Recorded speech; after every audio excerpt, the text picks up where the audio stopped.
joignent à nous pendant la rencontre. Donc, la porte est ouverte, alors les gens peuvent se joindre à nous.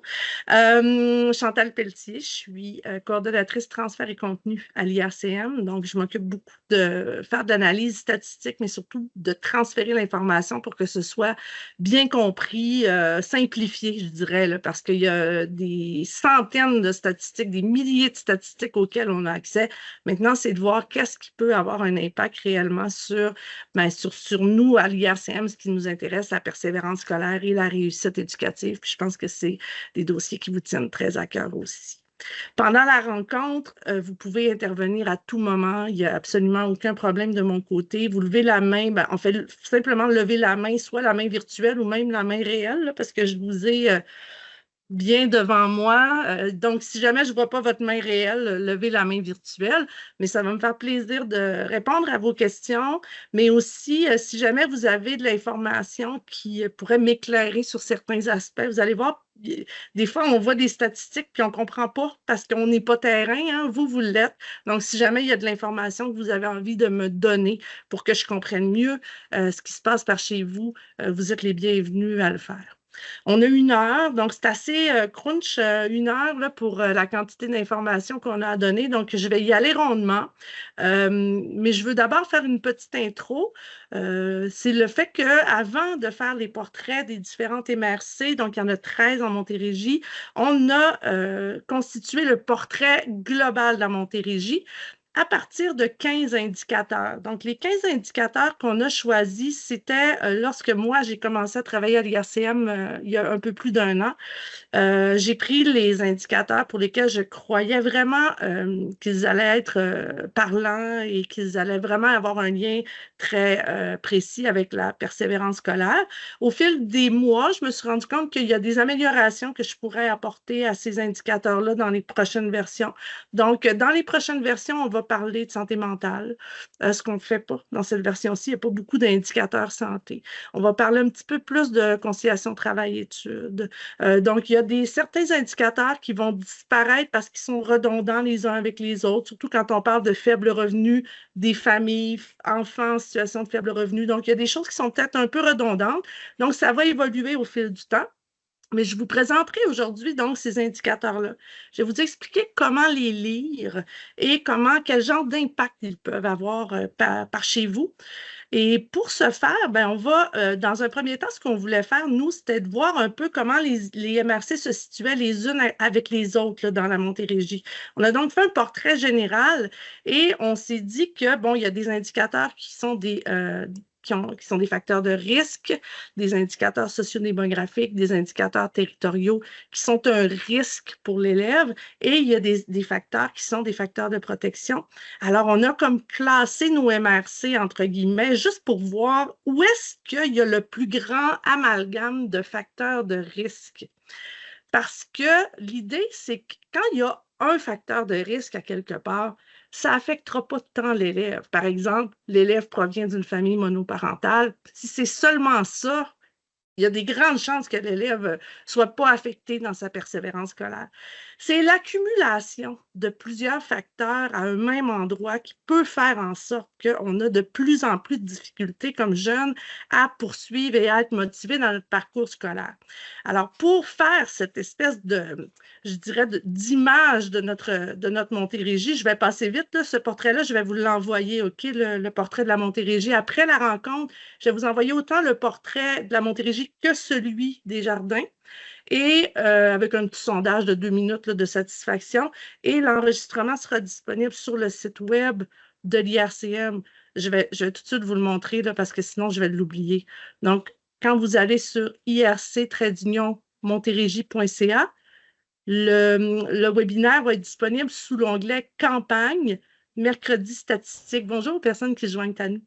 Mercredi statistique. Donc, à cet endroit-là, on a l'ensemble de tous les webinaires qui ont eu lieu jusqu'à maintenant, ainsi que tous les portraits en format PDF que vous pouvez télécharger. Donc, il y aura celui des jardins ici, mais également, il y aura en reprise le webinaire.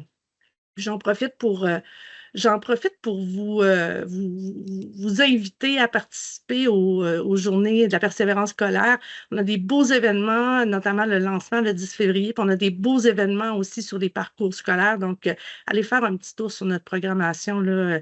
On serait bien heureux de vous accueillir parmi nous, parmi toutes ces activités-là. Fin de la petite parenthèse. Mon collègue des communications va être fier de moi. Donc, en ce qui concerne les jardins, voyez-vous, vous êtes juste en bas ici dans notre carte. Et évidemment, plus il y a de rouge, plus ça veut dire qu'il y a une accumulation de facteurs de risque. Et plus c'est vert, plus ça veut dire qu'il y a moins d'accumulation de facteurs de risque. On est plus dans les parties où c'est comme moins pire, OK? Mais ça ne veut pas dire que ça va bien. Fait que là, je veux vraiment, vraiment faire... probablement que le choix de couleur vert-rouge pourrait être modifié. En fait, on le sait qu'il y a des défis partout, là. Même si c'est vert, ça ne veut pas dire qu'il n'y a pas de défis. En fait, ce qu'on essaye de mettre en évidence, c'est qu'il y a certaines MRC qui en ont plus, ils ont des accumulations de défis, ce qui pourrait faire en sorte que les jeunes ont plus de difficultés à cause de certains aspects que je vais vous expliquer aujourd'hui. Les jardins, vous êtes à peu près au centre de tout ça, puis vous avez beaucoup, beaucoup de données qui sont centrales, c'est-à-dire qui sont ni en haut ni en bas. Vous êtes comme dans le milieu, mais on le sait que vous avez des défis, là. On le sait que ce n'est pas parce que vous êtes dans le milieu qu'il n'y a pas de défis. Puis notamment, j'ai hâte de vous montrer le taux de diplomation de votre MRC. Si on la distingue, parce que le CSS des seigneuries, il inclut aussi la MRC de Roussillon. Fait que on va regarder ça ensemble parce que là, on va vraiment essayer de distinguer les jardins. C'est bon, vous me suivez? On part? Excellent. Alors, vos jardins de Napierville, c'est tellement un beau nom de MRC en plus. Ce sont les 15 indicateurs les mêmes, donc on a repris toujours les mêmes indicateurs et on va classer, donc vous allez voir votre rang parmi les 13 MRC. Donc, est-ce que vous êtes le plus à risque, le moins à risque, le plus favorable, etc. Mais comme je vous dis, ça ne veut pas dire qu'il n'y a pas de défi. Et on a aussi classé ça dans des rangs centiles, comme pour regrouper des groupes d'MRC ensemble pour dire, ben, il y en a, ouf, c'est rouge-rouge, puis il y en a d'autres, c'est vert-vert. Vous vous situez vraiment beaucoup dans les zones grises ici du milieu. Parmi les 13 MRC, donc vous êtes ici en termes de population. Donc, la MRC des Jardins a 30 000 habitants. C'est une hausse de 8,1 entre 2016 et 2021. Puis là, je veux vous dire qu'on a beaucoup utilisé les données du recensement, puis on sait très bien que depuis 2021, il y a des choses qui ont changé, beaucoup. Puis on a vraiment hâte de pouvoir mettre ces données-là à jour. Donc, voyez-le comme des tendances, voyez-le comme vraiment ce qui pourrait se passer globalement, mais on sait qu'il y a certains éléments qui ont changé. Donc ça, un jour, quand on va avoir les nouvelles données, on va le mettre à jour. Mais ce qui est important ici de voir, c'est que vous êtes parmi les MRC où il y a eu le plus gros boom de population. Tantôt, je vais vous parler du taux de mobilité. OK? Donc, ça, je vais tout vous expliquer cet indicateur-là. Mais le fait d'avoir un gros boom, donc beaucoup plus de monde, ça veut dire qu'il y a beaucoup de monde qui connaissent moins bien les services, qui connaissent moins bien les organismes, comment votre MRC fonctionne. Fait que ça, c'est important. Puis aussi, c'est que ça met du stress sur les services déjà en place. 8 de plus de personnes, c'est plus de monde à desservir. Donc, il faut le considérer, ça, cette hausse de population-là, dans la difficulté parfois à offrir des services à tout ce beau monde-là. Oups, excusez, ma souris est très sensible. En termes de densité de population, vous êtes à 38 habitants par kilomètre carré. Et ça, ben, c'est... attendez, je vais me mettre ça en... Je vais le mettre en mode plein écran pour être capable de le bouger comme ça. Oui, c'est ça. 38 habitants par kilomètre carré, la densité en termes d'accès aux services. C'est une des grosses problématiques, c'est-à-dire que les gens qui ne peuvent pas se déplacer vont avoir une plus grande difficulté à accéder donc, aux organismes communautaires. On en a plusieurs ici, services de santé et écoles. Hein? Déjà, en partant, quand le cégep est éloigné ou quand l'université est beaucoup plus loin, c'est plus difficile. Donc, ça ici, ça vous désavantage le fait que votre densité de population soit aussi basse. Je continue. Je vais vous parler de ce fameux taux de mobilité. À moins qu'il y ait des questions, là, vous m'arrêtez, comme je vous dis, s'il y a des questions. Le taux de mobilité, je voulais vous dire, parmi les MRC ici, là, évidemment, vous êtes parmi celles qui sont les moins populeuses en termes de densité. Donc, voilà, c'est ce que je voulais vous dire. La mobilité. La mobilité, c'est les gens qui ont emménagé dans votre MRC entre 2016 et 2021.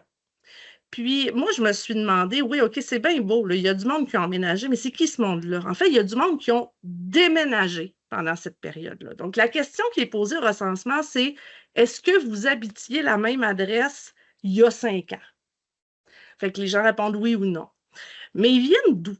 Hein? Parce que c'est pas pareil si la personne elle a déménagé juste parce qu'elle voulait avoir le 5,5 à côté plutôt que son 4,5. Sa personne-là, c'est pour ainsi dire, c'est comme si elle n'avait pas déménagé, là. Elle reste à la même place, à la même école, les mêmes affaires. Mais il y a des gens qui proviennent d'autres villes, en fait, on les appelle les subdivisions de recensement, donc c'est la ville, hein, la municipalité, là, je dirais, là, l'équivalent municipalité. Dans les jardins de Napierville, vous avez 36,9 de votre population qui a déménagé entre 2016 et 2021. C'est beaucoup. Parmi ces gens-là, et c'est là ici que c'est important, 7,3 c'était des non-migrants, c'est-à-dire qu'ils ont déménagé dans la même ville. Eux autres, c'est moins risqué qu'ils soient perdus. Mais regardez ici, vous avez presque 29 c'est ce qu'on appelle des migrants internes. Eux, ils arrivaient d'ailleurs au Québec. On ne sait pas d'où. J'imagine qu'on pourrait le trouver là, si on fouillait, mais ils ont déménagé, ils ont changé de ville. Donc, les enfants ont changé d'école. Donc, les parents ne connaissent pas bien les services. On a presque 30 de la population qui a déménagé. Donc, il y a de l'information à donner, puis il y a des ruptures dans le parcours scolaire, là. Donc, c'est que souvent, on va se préoccuper beaucoup des personnes issues de l'immigration qui arrivent de l'extérieur du Canada parce qu'ils ont vraiment besoin de bien s'adapter au milieu dans lequel ils arrivent. Dans votre cas, c'est 0,7 de votre population qui a déménagé, donc des personnes qui ont déménagé. Donc, ce n'est pas énorme, mais il ne faut pas oublier de se préoccuper de cette clientèle-là ici, du 30 qui est en bleu. Donc, il ne faut vraiment pas les oublier, puis il faut les guider aussi dans leur intégration dans vos municipalités et vos services. C'est compris, ça? Excellent. J'arrive avec les familles monoparentales. Donc, la monoparentalité, je n'ai pas besoin vraiment de vous expliquer que ça peut causer des stress chez les jeunes, stress financier chez les parents, déménagement aussi, garde partagée. Les parents ne peuvent pas non plus faire je le vis là, présentement, quand c'est la maman qui a toujours accompagné l'enfant dans les devoirs, puis que là, l'enfant, la moitié du temps est chez le papa, par exemple, c'est un exemple, OK? Puis que le papa, il n'a jamais fait faire les devoirs puis qu'il est un peu perdu là-dedans, bien, 50 du temps, l'enfant, il n'a pas l'accompagnement qu'il avait dans ses devoirs. Hein, fait qu'il y a tout ça là, qui... Puis ça ne veut pas dire que le papa n'est pas bon, il n'est juste pas habitué. Ou la maman, là, ça peut être inversé. Donc, cette monoparentalité-là peut devenir un facteur de risque, et ça, même s'il n'y a pas de détresse associée à ça, qui est même le simple fait de la monoparentalité. Alors, dans les jardins, vous êtes à 56,2 des familles qui ont des enfants, un ou des enfants, et parmi ces familles-là, 26 sont monoparentales. Ce n'est pas beaucoup par rapport au reste de la Montérégie. Donc, vous avez des familles mariées ou ensemble, en tout cas pas monoparentales pour la plupart. Mais si vous voyez des jeunes qui ont déménagé, qui proviennent de familles monoparentales, qui n'ont pas accès aux services, voyez-vous, ça s'accumule. C'est quand ça s'accumule que ça peut devenir vraiment de plus en plus risqué. Donc, ayez à l'œil que c'est un facteur de risque pour la persévérance scolaire. Je continue là-dessus? Parfait. En termes de revenus et d'emploi, encore une fois ici, par rapport au reste de la Montérégie, je suis certaine qu'il y a des problématiques, mais vous n'êtes pas la situation de la MRC dans laquelle le taux d'emploi est le pire, je dirais. Mais ce que j'aimerais vous montrer, c'est, et nous, excusez-moi, et nous, à l'IRCM, on commence vraiment beaucoup à s'y intéresser, c'est le taux d'emploi des 15 à 24 ans. Ce n'est pas seulement le taux d'emploi des 25 à 64 ans. Les 25 à 64 4 ans, on peut s'imaginer que c'est les parents, hein, les parents puis les grands-parents de nos jeunes qui vont à l'école. C'est évident que ces parents et grands-parents-là sont des modèles pour nos jeunes. Donc, un parent en emploi va donner peut-être le goût à son jeune d'avoir un emploi. Puis selon l'emploi, bien évidemment, le jeune va être plus ou moins motivé à aller plus loin dans la vie. Donc, ça, c'est un bel exemple. Le fait d'avoir des parents en emploi, puis aussi, bien évidemment, économiquement dans la famille, si ça va mieux, il y a moins de stress, etc. Donc, c'est intéressant d'avoir des parents en emploi. C'est un bon taux de parents en emploi. C'est un beau facteur de protection, le parent en emploi. Et chez vos jeunes de 15 à 24 ans, on est à 67,9. C'est beaucoup par rapport au reste de la Montérégie. Vous avez beaucoup de jeunes qui travaillent. Ici, on est en 2021. Puis je sais que la situation a changé avec la pandémie. Il y a eu une grosse hausse de jeunes parce qu'il y avait après, là, il manquait beaucoup en tout cas, il y avait beaucoup d'offres d'emploi. Donc, les jeunes sont beaucoup allés travailler. Avec la grève des enseignants aussi, les jeunes sont beaucoup allés travailler à un tel point qu'on on a de la misère à les ramener sur les bancs d'école parce que là, ils font de l'argent, ils sont contents. Mais ça s'en va. Hein. En ce moment, le marché de l'emploi est à la baisse, là, autant pour les jeunes qui ont de la difficulté à se trouver des emplois. Mais la problématique là-dedans, c'est pas qu'ils travaillent. C'est un beau facteur de protection aussi, un jeune qui travaille, parce qu'il apprend c'est quoi le marché du travail, il devient indépendant de ses parents, il développe son autonomie. Il y a plein de belles choses qui sont associées au marché de l'emploi si les jeunes ne travaillent pas trop. Et c'est là le nerf de la guerre. Quand on a des jeunes du secondaire qui travaillent, s'ils travaillent plus que 15 heures semaine, ils deviennent à risque, mais vraiment beaucoup. Et chez les gens de la FP-FGA, Université Cégep, c'est 20 heures ou plus. Donc, c'est vraiment important si jamais dans vos secteurs respectifs, vous voyez des jeunes qui travaillent, bien, ce sont les jeunes qui travaillent 15 heures ou 20 heures et plus qui sont les plus à risque, et ce sont les filles. Puis ça, je vous le dis de vive voix parce qu'on est en train de travailler sur ce dossier-là à l'IRCM et on va faire des présentations bientôt strictement sur la conciliation études-travail, vie personnelle. Donc, c'est très intéressant ce dossier-là. Alors, c'est à surveiller que les jeunes ne travaillent pas trop longtemps. Et ça, c'est les employeurs aussi qu'on doit sensibiliser à ça. Puis les employeurs qui n'offrent pas cette souplesse d'avoir des horaires plus courts ou moins de temps de travail pendant les examens, par exemple. Donc, beaucoup les employeurs à sensibiliser là-dessus. Le taux de faible revenu des familles, encore une fois, n'a pas un impact majeur par chez vous. Puis évidemment, c'est ça, l'impact que ça peut causer, c'est l'aspect stress financier là, chez le jeune. En termes de niveau de scolarité, ici, on parle des parents. OK? Donc, on va parler des personnes qui ont entre 25 et 64 ans dans votre MRC. Ce qu'on cherche à comprendre, c'est qui, parmi ces parents-là, n'a aucun certificat, diplôme ou grade. Pourquoi on veut ça? Parce qu'on sait que les personnes qui ont un diplôme vont être des personnes qui vont plus valoriser l'éducation, tandis que les personnes qui n'ont pas de diplôme vont moins valoriser l'éducation. Alors, je vais vous montrer le graphique, puis après, on va regarder un petit peu le texte. Chez vous, il y a près de 20 de la population des 25 à 64 ans qui n'a aucun certificat, diplôme ou grade. Ça ici, évidemment, vous ne pouvez pas rien faire, dans le sens que vous ne pouvez pas aller obliger les parents à aller chercher un diplôme pour qu'ils valorisent l'éducation auprès de leurs enfants. Il faut juste être conscient de ça. Il faut être conscient que le jeune, il y a peut-être 20 des familles dont le grand-père, la mère, le père n'a aucun diplôme et qui ne valorisent pas. Donc, le jeune a besoin de la valorisation de l'éducation ailleurs. Il a besoin de modèles. Il faut qu'il y ait quelque chose ailleurs qui vienne motiver le jeune et lui donner cette valorisation-là qu'il n'a pas nécessairement à la maison. On voit l'énorme pourcentage, proportion de jeunes qui vont à la formation professionnelle par chez vous. C'est bien correct parce que ça, c'est des jeunes qui terminent avec un diplôme, une qualification, puis qui peuvent se retrouver sur le marché du travail. À l'autre extrême ici, vous avez les diplômes universitaires. Si je ne m'abuse, c'est une des proportions les plus basses. Là, je vais juste ici. Bon, ce n'est pas la plus basse en Montérégie, mais c'est parmi les plus basses en Montérégie.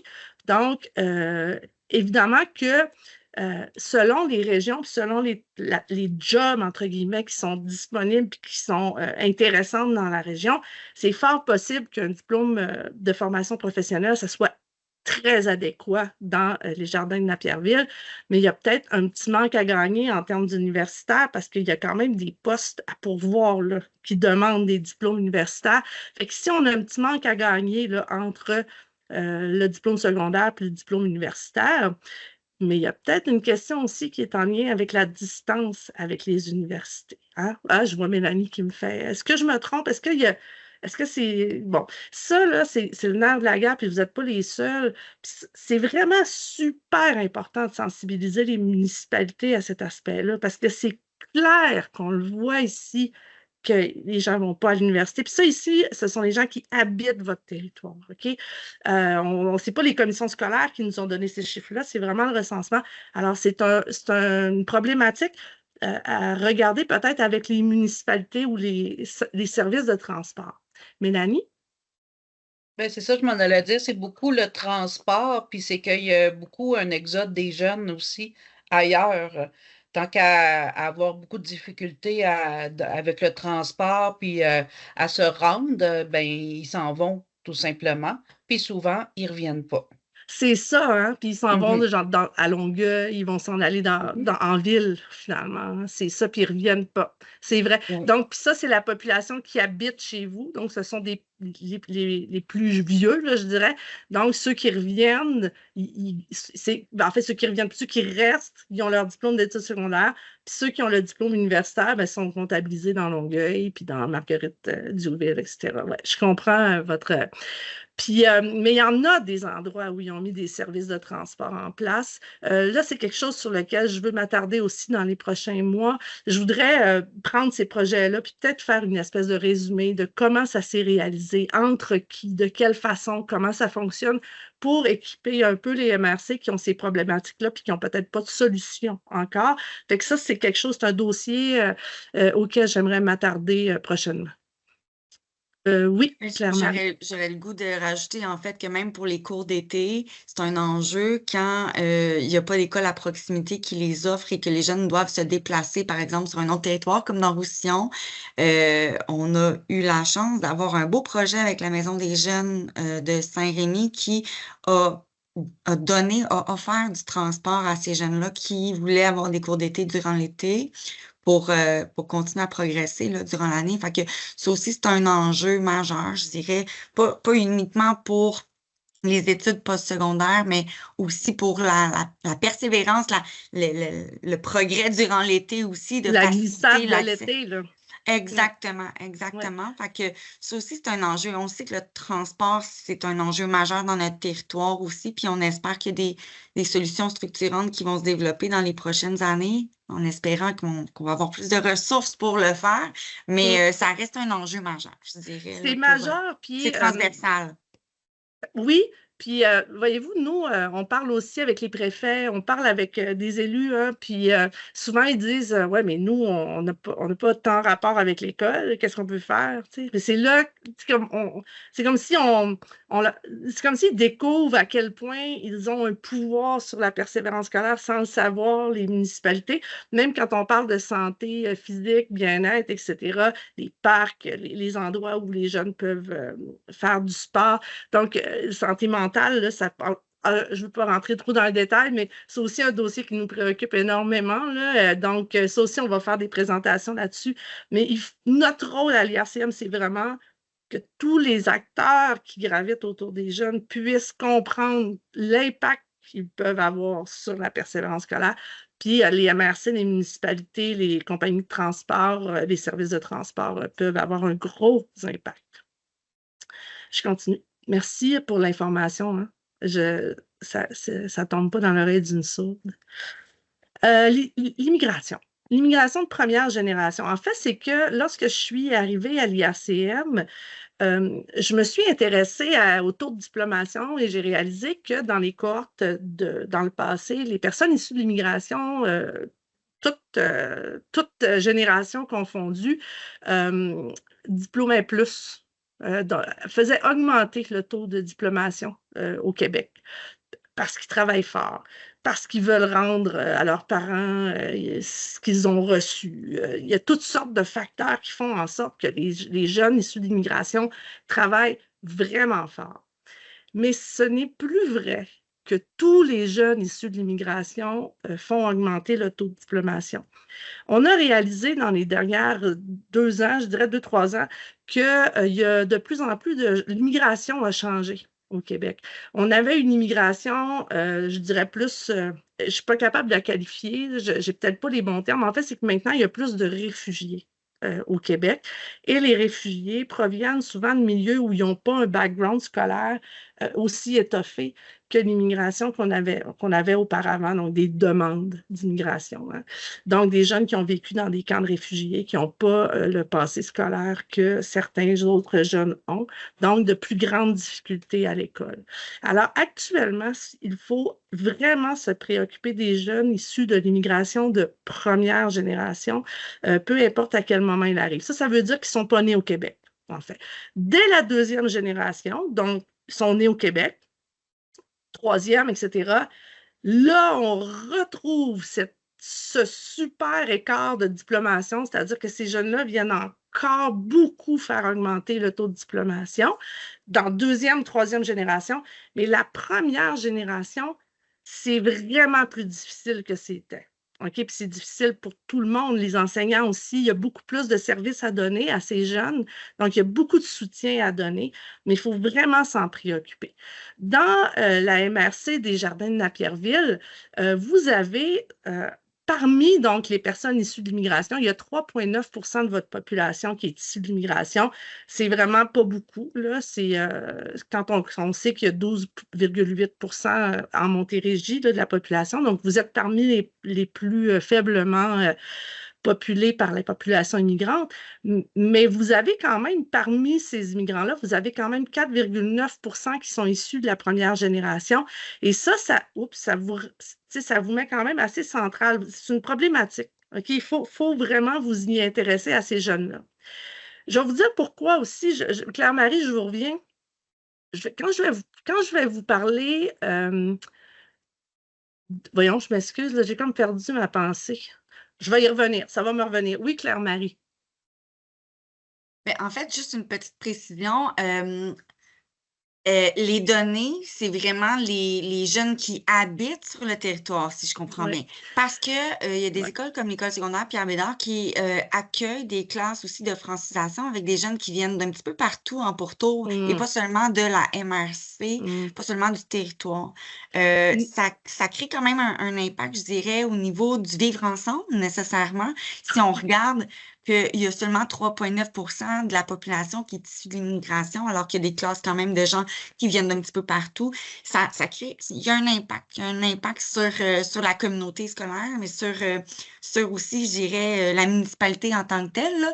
Fait que je voulais juste émettre cette petite précision-là à l'effet que c'était pas les jeunes qui peut-être habitent à Candiac ou à la Prairie qui sont garrochés un petit peu, sont parachutés, si je peux dire, à l'école Pierre Bédard à Saint-Rémy, qui finalement, ils n'habitent pas du tout sur le territoire. Okay. Mais il y a quand même des initiatives qui se font aussi pour les accompagner davantage ou leur offrir un filet de sécurité peut-être un petit peu plus mieux tissé, notamment avec un projet encore de la MDJ, la Maison des jeunes à domicile, qui ouvre ses portes sur leur destinée aussi pour leur offrir un milieu alternatif, pas seulement aux classes de francisation, mais notamment. Donc, c'est ça. C'est un enjeu. Belle collaboration. Oui, ça transparaît probablement pas sur les chiffres nécessairement, sauf que sur le terrain, c'est quand même comme ça que ça se vit.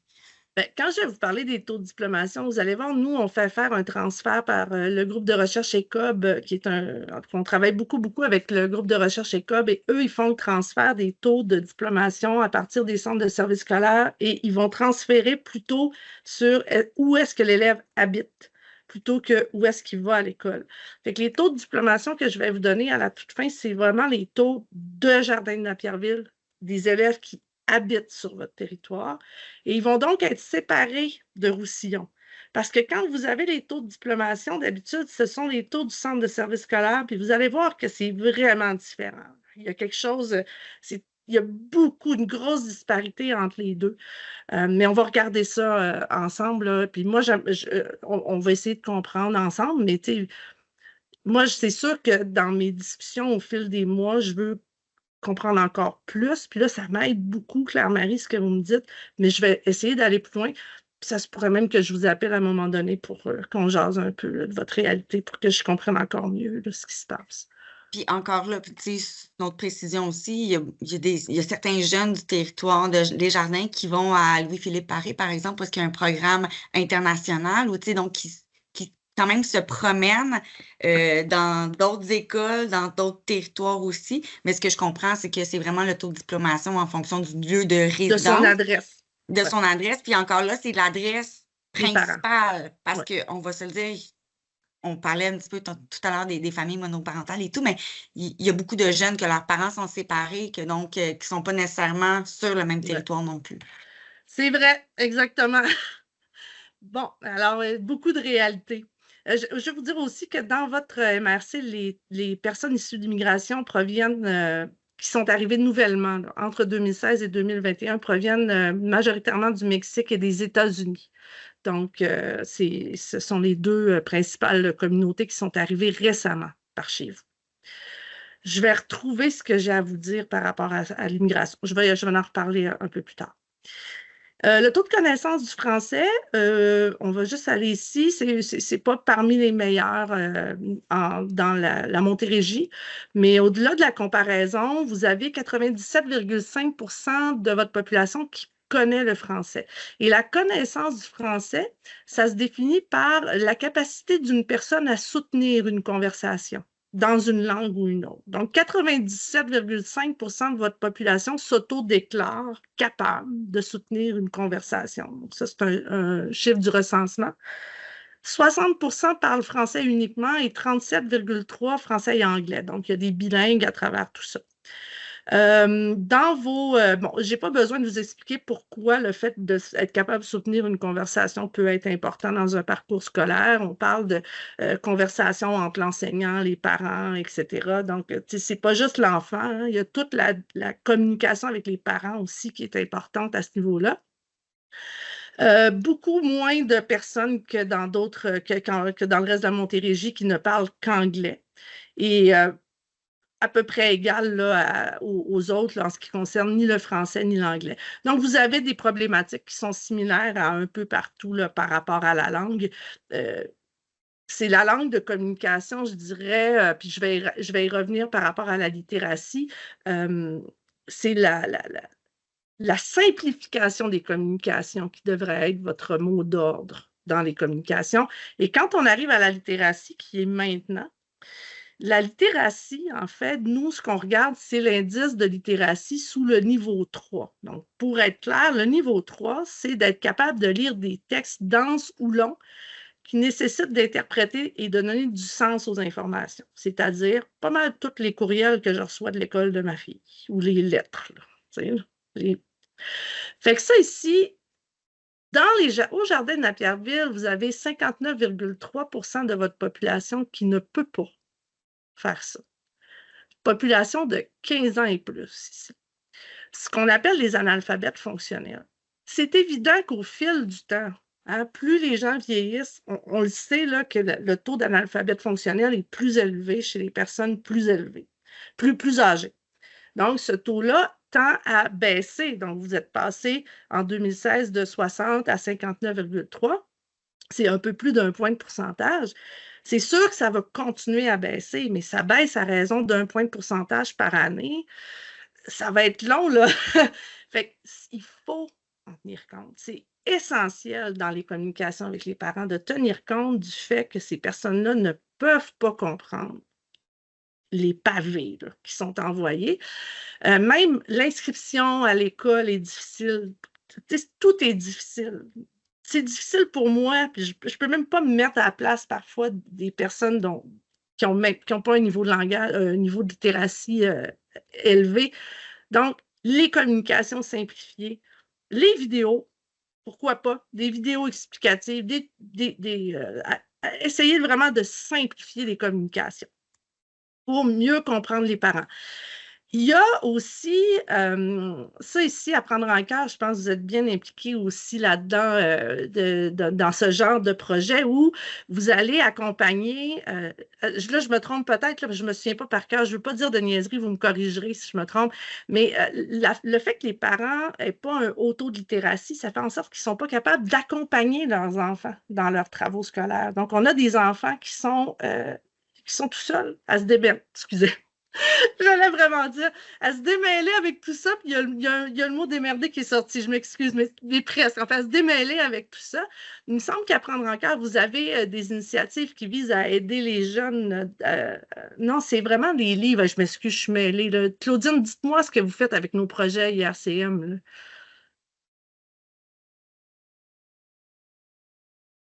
À prendre en cœur, oui. Oui, oui, je m'excuse. Oui, nous, on est vraiment dans l'éveil là, auprès des enfants, là, 0-5 ans. C'est ça. Puis d'accompagner le parent pour la stimulation et le développement du langage là, des enfants. Excellent. C'est sûr que même si le parent lui-même a des difficultés langagières, ben, ça peut l'aider aussi. Ouais. C'est ça qui est intéressant. Ouais, je vais laisser Anne-Marie compléter. Là. Anne-Marie, allez-y. Oui, parce que je pense souvent les projets, là, les demandes, puis je les anime, donc je les connais bien, les projets. En littératie avec les parents, il y a plein de mesures qu'on fait. Là. Premièrement, il y a le programme Ali, où est-ce qu'on peut aller enseigner des activités de lecture interactive aux parents, où est-ce qu'on leur donne des livres, on leur enseigne comment utiliser les livres. Ensuite, on a dans nos diades parents-enfants, on modélise comment raconter une histoire. Fait que souvent, les parents, ils prennent des trucs, comment utiliser les livres, puis pas juste animer, mais vraiment comment aller chercher du langage, comment le faire. Puis souvent, il y a des parents qui me l'ont dit, là, j'ai changé ma façon de raconter des histoires, j'ai changé ma façon. On avait avant aussi J'aime lire là, après l'école, où est-ce qu'on prêtait un livre à chaque semaine aux parents. Il y avait un cahier d'activité en lien pour aller retravailler puis se rappeler de quoi c'était quoi ton livre cette semaine. On est avec l'IRCM, l'été, le camp présentement aussi. Donc, on est dans tous les camps de jour. On a plusieurs camps qui ont de la lecture à chaque semaine. Puis là, on fait de la stimulation. Puis aussi, par rapport aux éducatrices intervenantes dans les milieux familiales, on va faire aussi des comptes, puis on leur donne des trucs, on le modélise aussi. Donc, on est vraiment en littératie, là, dans tous nos projets, on y touche. Ça nous tient à cœur, puis je pense qu'il y a un impact parce que quand on regarde l'enquête là, de la maternelle, c'était tout ça, Valérie, si je me trompe. On voyait qu'il y avait quand même beaucoup de parents qui lisaient un enfant jeune. Fait que j'ose croire que depuis 20 ans qu'Apprendre un cœur est là, ça a eu un impact là-dessus. C'est sûr que oui, c'est ça. Puis il y a beaucoup d'organismes super dynamiques dans les jardins. Vous parliez, Claire-Marie, de la maison des jeunes de Saint-Rémy, à domicile, tout ça.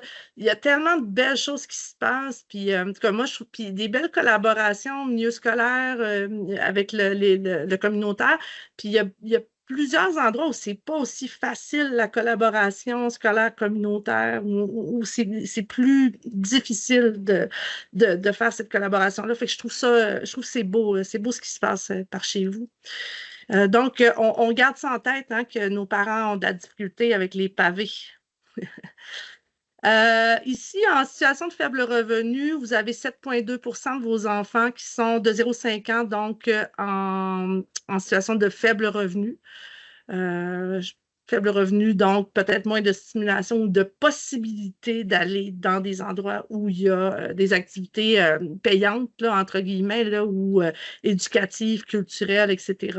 Donc, c'est une petite proportion comme ça. Les places en service de garde, on parlait de milieu familial. Le problème, en fait, dans les jardins, c'est le taux de place disponible. En fait, c'est qu'il y a seulement 45 % des enfants de 0-4 ans qui bénéficient, qui pourraient aller dans un service de garde avec le nombre de places disponibles. C'est pas beaucoup. Et parmi ces services de garde-là, il n'y a aucune garderie privée subventionnée. Donc, ce ne sont que des centres de la petite enfance en grande partie, ce qui est une bonne chose aussi parce que selon, ça c'est récent ici, là, selon la mesure d'évaluation et d'amélioration de la qualité éducative, 71 % des SGE évalués entre 2019 et 2022 ont atteint les seuils de qualité éducative requis et c'était les CPE qui avaient la plus grande qualité éducative. Ensuite, les GS, donc les garderies privées subventionnées et celles qui sont non subventionnées. Donc, on parle de qualité des programmes éducatifs. Malheureusement, la mesure d'évaluation n'évalue pas les milieux de garde en milieu familial. Et c'est une grosse perte. J'ai parlé avec des gens puis, du milieu des services de garde, puis ils sont pas très contents qu'il n'y ait pas cette évaluation-là aussi qui soit faite dans certains milieux de garde familiaux.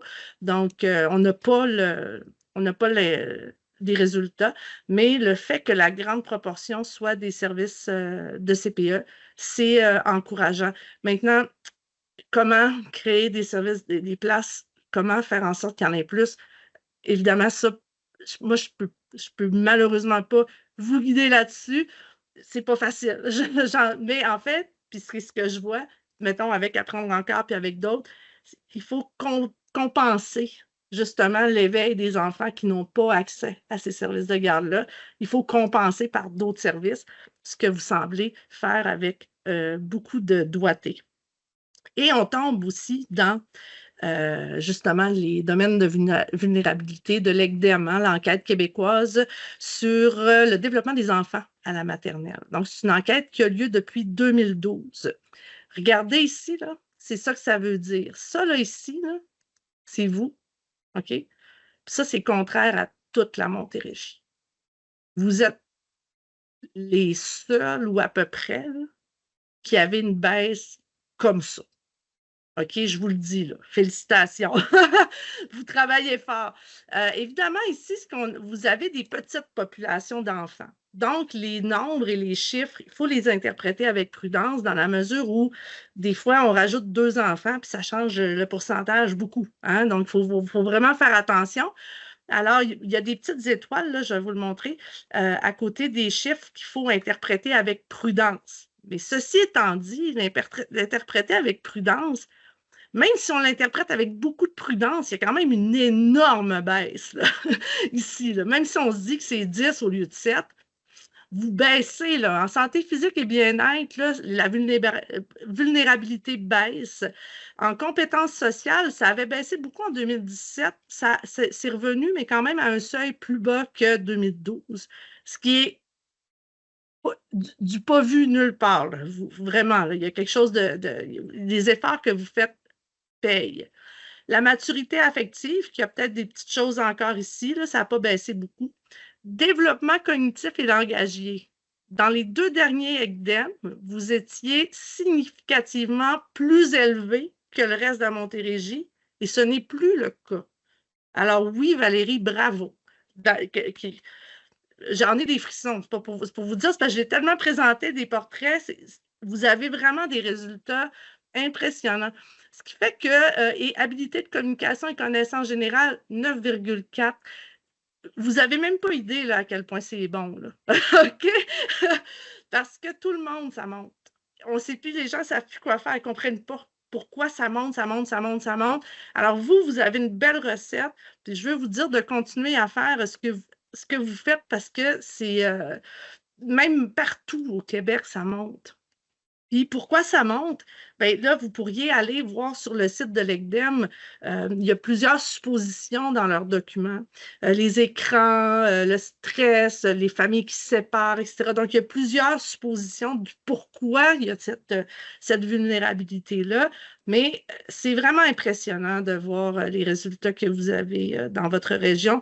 Vous êtes comme la deuxième, genre, meilleur MRC là, en ce qui a trait à votre taux de vulnérabilité, à 27 %. Ceci étant dit, l'autre MRC, je ne sais pas si elle a eu une baisse drastique comme ça. Son taux est un peu meilleur, mais est-ce que l'amélioration a été aussi grande? Je ne le sais pas par cœur. Félicitations. OK? Vous pouvez vous donner une petite bine sur l'épaule. Ah, c'est Pierre de Sorel, je pense.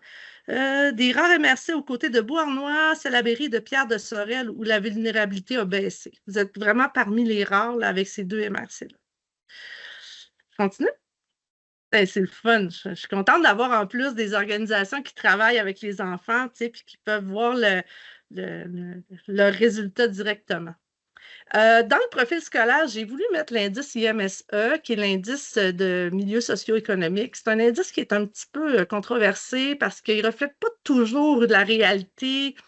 On parle des familles qui vivent, des enfants qui vont dans les écoles. C'est un indice qui va mesurer la proportion des ménages où les parents n'étaient pas en emploi. Donc, ça, c'est 1/3 de l'indice.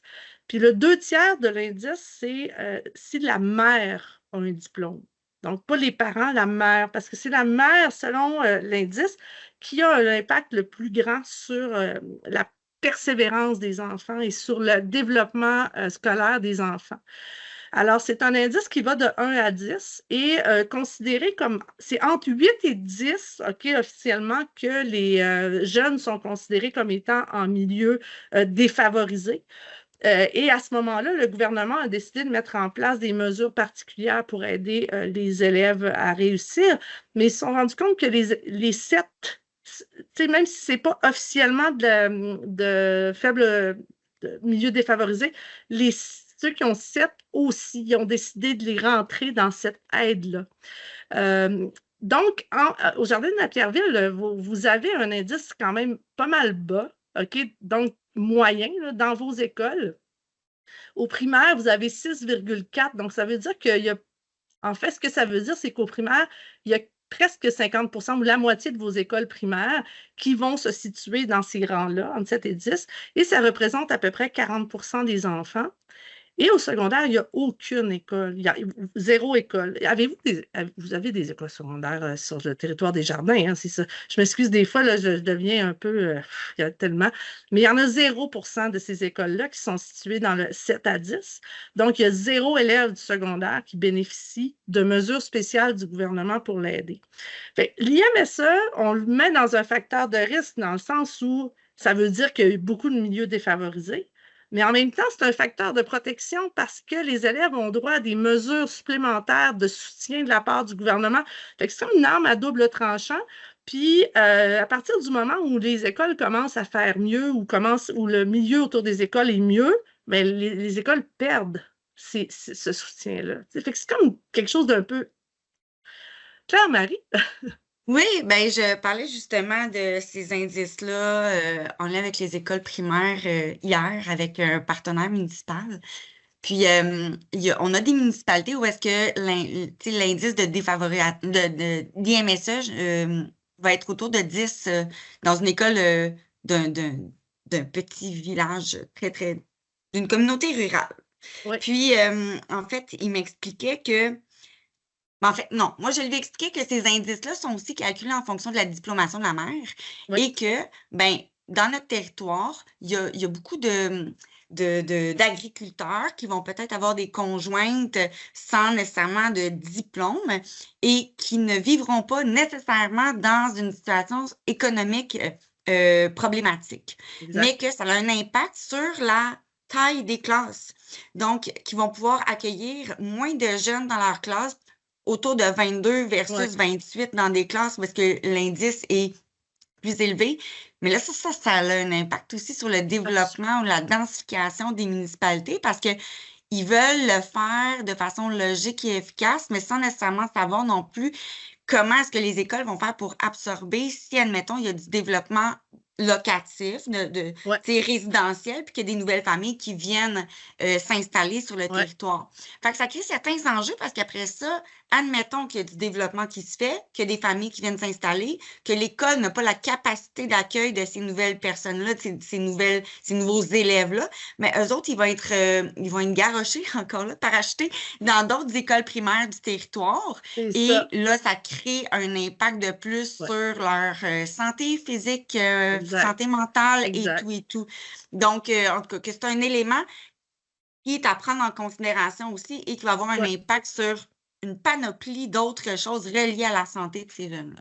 D'autant plus qu'on a vu que vous avez eu un des plus gros booms de population de 8,1% entre 2016 et 2021. Tout ça, c'est relié. Puis je suis heureuse d'entendre qu'il y a des gens qui voient venir, parce que si vous me dites que vous avez parlé avec quelqu'un de la municipalité, c'est important de voir venir, puis on ne s'en sort pas autrement. Parce que si on est toujours en mode réaction, plutôt qu'en mode voir venir, ben, ça marche pas, tu sais. Ça peut pas Mais être...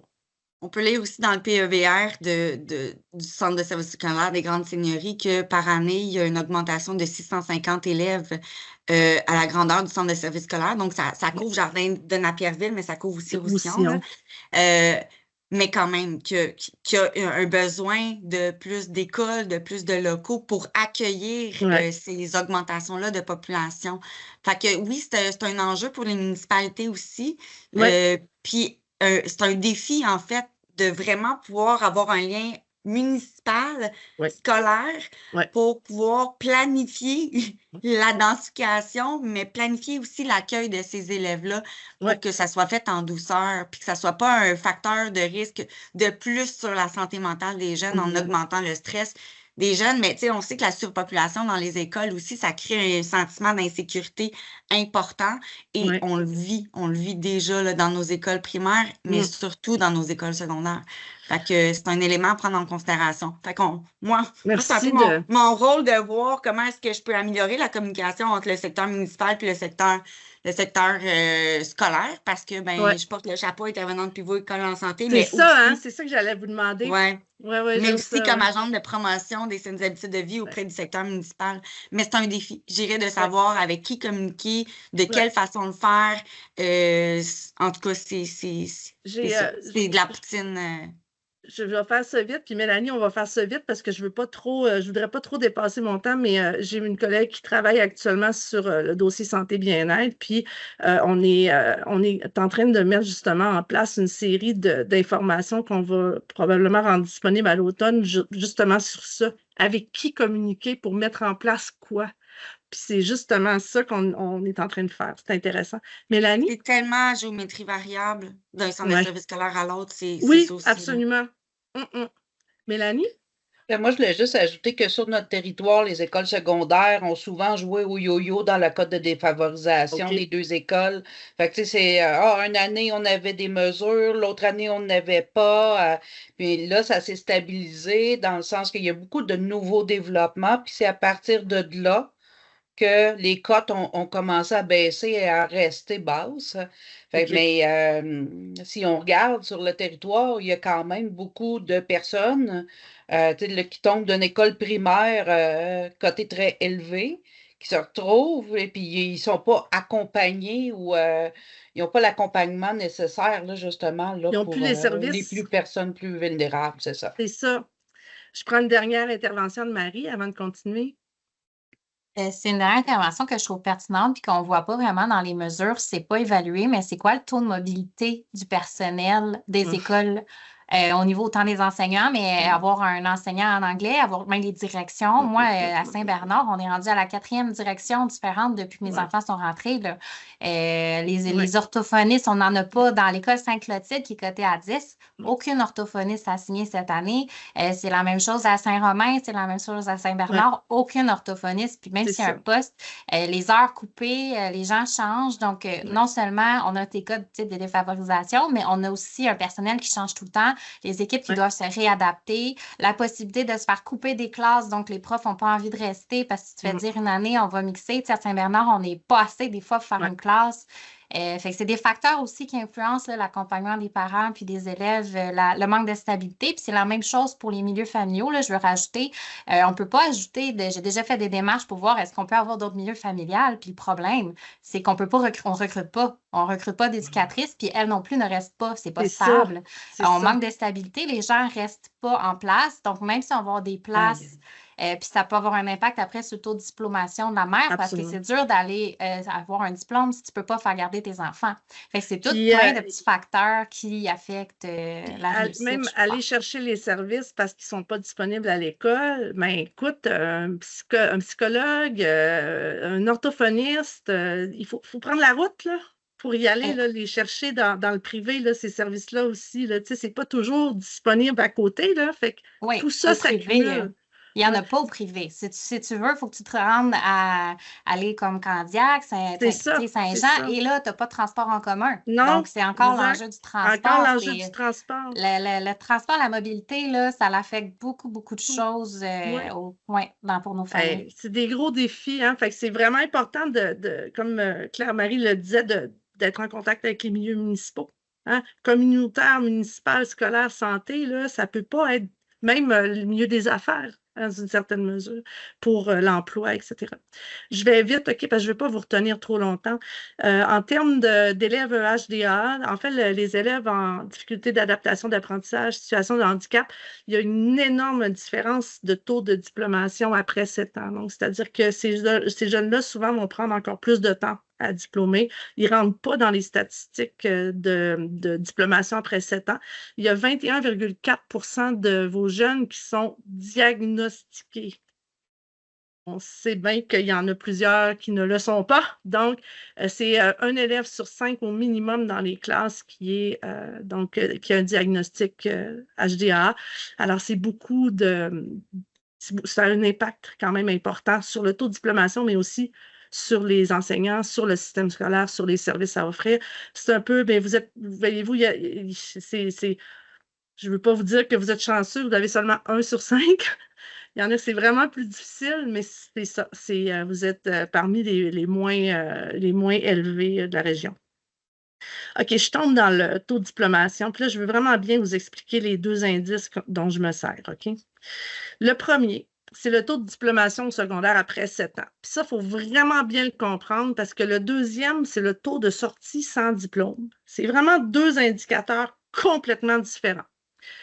Le taux de diplomation secondaire après 7 ans, ça mesure donc une cohorte qui a commencé son secondaire 1.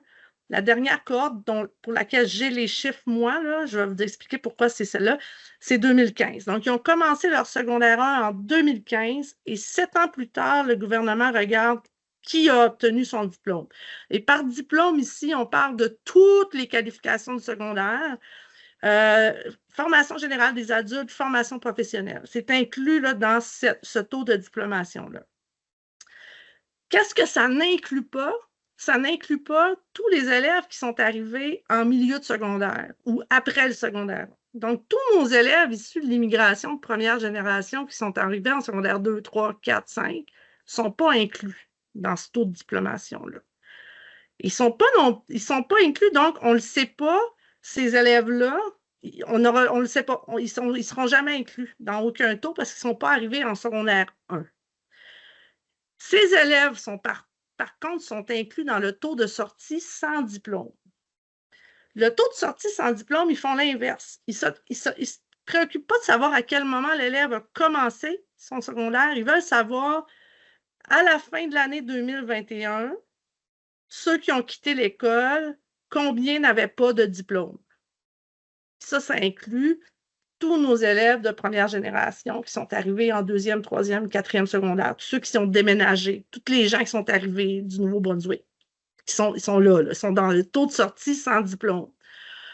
Donc, c'est vraiment 2 chiffres différents, ça ne mesure pas la même chose. Le taux de sortie sans diplôme, pour qu'un élève soit qualifié sorti sans diplôme, il ne faut pas qu'il soit revenu pendant 1 an. Donc, s'il est sorti pendant 1 an, c'est pour ça que des fois, on a les chiffres tard, parce qu'il faut qu'il attende 1 an pour dire « OK, sorti sans diplôme, là, c'est 1 an plus tard ». Moi, mes chiffres que j'ai ici, ce ne sont pas les chiffres que vous allez trouver dans le tableau de bord du gouvernement, le tableau de bord de l'éducation, parce que ce sont les chiffres MRC. Donc, comme je vous expliquais, le groupe avec qui je travaille, ils prennent les données par centre de service scolaire, ils reçoivent tout ça et ils remanient les données pour faire en sorte qu'on ait des taux de diplomation par adresse principale du jeune. Donc, on se rapproche plus d'un taux MRC ici. Et le taux de votre centre de service scolaire, il se rapproche plus de 84 %. Et là, j'étais comme, mais comment ça se fait que le taux du CSS des grandes seigneuries est à 84 % puis que celui de Jardin est à 76,9 %? C'est parce que c'est Roussillon qui fait la grosse part de l'autre côté. Roussillon, ils ont un gros taux de diplomation, vraiment un gros taux. Puis les Jardins, vous avez un taux beaucoup plus bas. Puis là, ça ici, Il y a une hausse quand même, là, il y a une petite hausse là, depuis la cohorte de 2013. Donc, la cohorte de 2013, c'est ceux qui ont fini en 2019. La cohorte de 2014, c'est ceux qui ont fini en 2000. Non, excuse-moi. Oui, 2020. Ça, c'est 2021. Ils ont fini en. Excusez, là, je suis mêlée. 2015 plus 7. Ça fait 22, hein? OK. 2022, 2021, 2020. Ça ne sera pas long, Claire-Marie.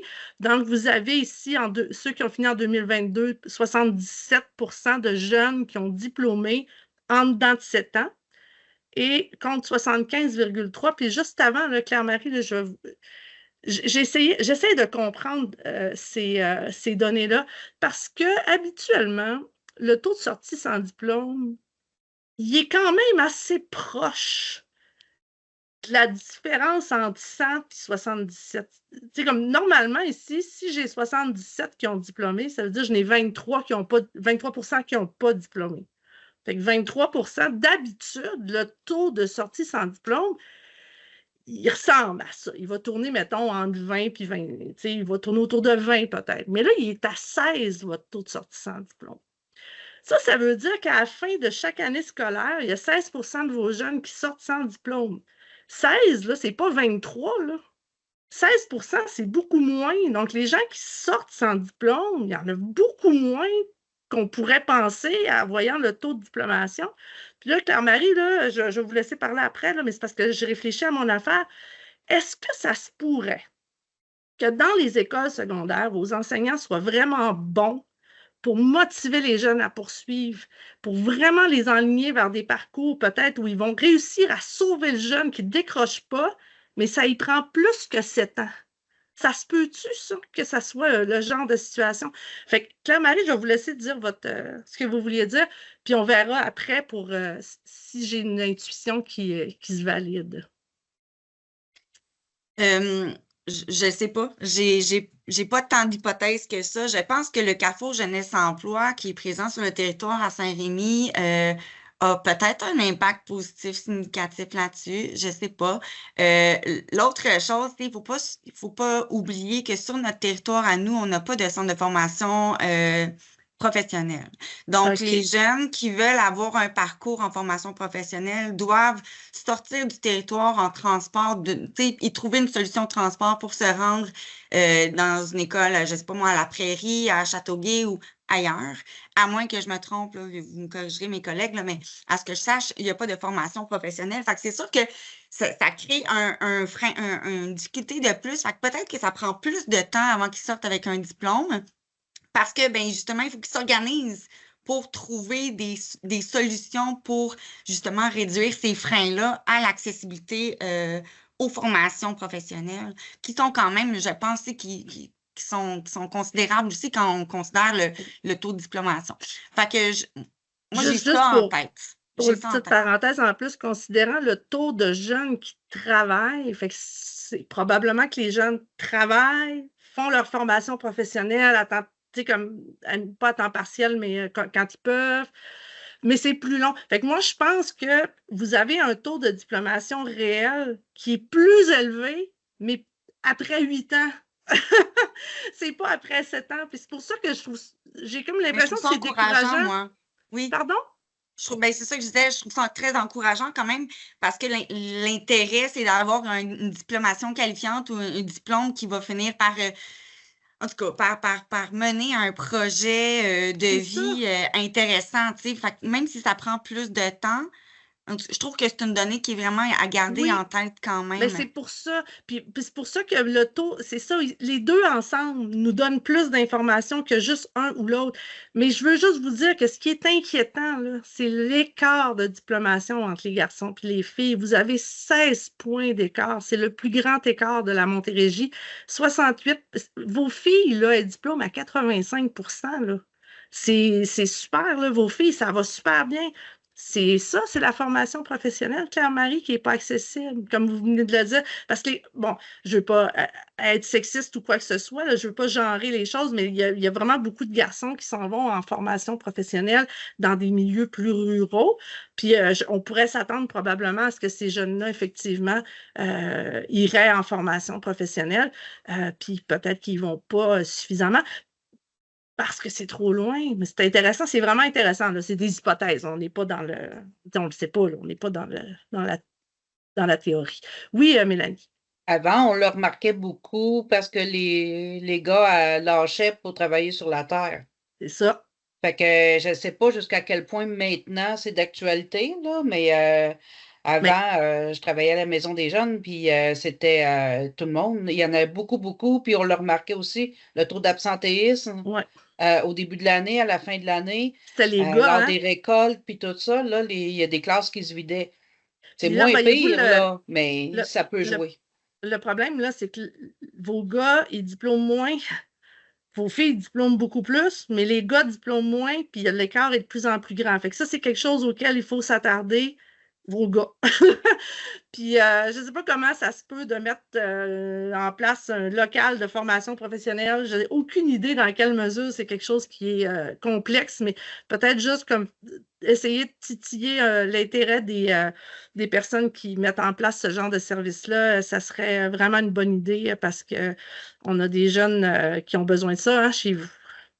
Mais oui, il y a des belles choses qui se passent. J'ai mis le tableau de bord à la fin, donc c'est comme le résumé, puis on va finir, là, je suis en retard, c'est la première fois que je dépasse comme ça, c'est trop intéressant. On voit ici les facteurs qui sont peut-être les plus percutants chez vous. La densité de population, le taux de personnes sans aucun certificat, diplôme ou grade, taux de connaissance du français, l'indice de littératie et les services de garde, donc le fait qu'il y ait moins de services de garde, donc moins de services pour les enfants 0-4 ans. Ça serait des facteurs qui seraient encore plus impactants par chez vous. Les autres ont de l'impact en s'accumulant aussi pour chaque jeune qui a ce frein-là ou ce risque-là autour de lui. Ben voilà, c'est un peu le portrait des jardins. On va améliorer ces données-là dès qu'on... En fait, quand j'aurai des données... je voulais vous dire aussi de ne pas... sur le tableau de bord du gouvernement, le tableau de bord de l'éducation, vous allez voir qu'il y a des taux de diplomation qui sont sortis plus récents que ceux que j'ai. Mais moi, c'est parce que je l'ai fait transformer en MRC, hein, c'est ça. Puis je ne peux pas aller plus vite que mon groupe de recherche qui fait le transfert. Donc, c'est pour ça que je n'ai pas les données aussi récentes. Mais je veux que vous sachiez que les données temporaires actuellement pour la cohorte qui a terminé l'été passé, là, il y a une grosse baisse généralisée dans tout le Québec pour les taux de diplomation, évidemment, dû à pandémie, grève, mesures de rattrapage, etc. Donc, faites pas le saut, là, ça va baisser, mais ça baisse partout. Là, là j'ai 2015. 2016, ça remonte un petit peu, là, je vais les avoir bientôt. Mais là, ceux qui sont temporaires en ce moment, ce n'est pas des données qui sont finalisées. C'est une baisse quand même assez importante là, de 3 à 4 là, dans le taux de diplomation. Fait que attendez-vous à ça. Ça va fesser, comme on dit, mais on va remonter là, tranquillement après. Là, c'est juste une parenthèse dans le temps.